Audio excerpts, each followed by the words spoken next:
حي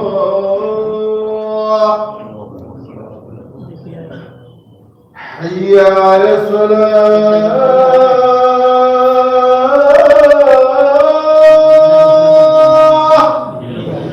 حي على الصلاة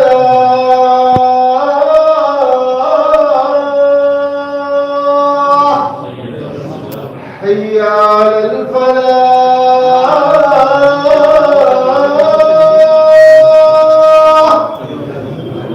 حي على الفلاح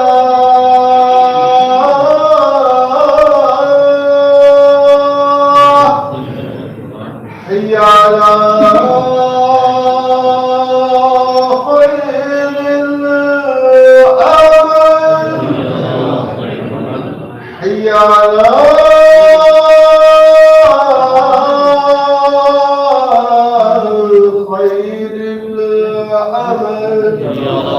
خير الأمل الله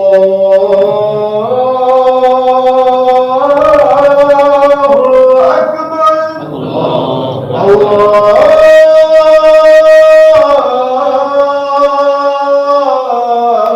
الله أكبر لا إله إلا الله لا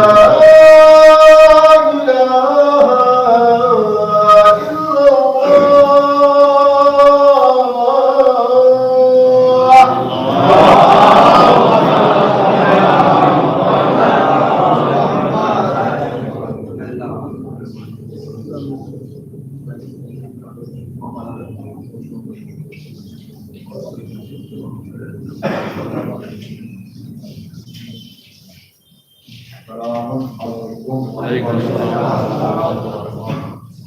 أعوذ بالله من الشيطان الرجيم. بسم الله الرحمن الرحيم. الحمد لله الذي هدانا لدين لم يرتضى والسبيل الذي اصطفى ونصرنا لما يوجب السلطان عليه والرسول إليه وعملنا بأعداء فرسوله محاجر ما حفظ علينا في أن نستعاذ قسموا لعالنا من الحقائق في يوم الجزاء إنه هو العزيز الحكيم. اللهم صل على محمد وآل محمد واجعله أمنا يوم حزنا وأفضل شهرنا وخير وقت لنا فيه وجعلنا من حربا من مر عليه الليل والنهار من جملة الخلق فأشكرهم لما أوليتهم نعمك وأوفقهم لما شرعت من شرائك وأوفقهم مما حضرت من نهيك على سائر خلقك في يوم هذا وساعة هذا ومستقر هذا. إني أشهد أنك أنت الله الذي لا إله إلا أنت قائم بالقسط عدل في الحكم وحكم بالعباد وأن محمدا عبدك ورسولك وخيرتك من خلقك حملته رسالاتك فاتاه ومنته صلاة الجمعة الأمة فنسح لها. اللهم فصل على محمد وعليه السلام وصليت على عبد من خلقك وجبريل النازل وأكرم ما جبريت عبد من أنبيائك إن الله وملائكته يصلون على النبي يا أيها الذين آمنوا صلوا عليه وسلموا تسليما.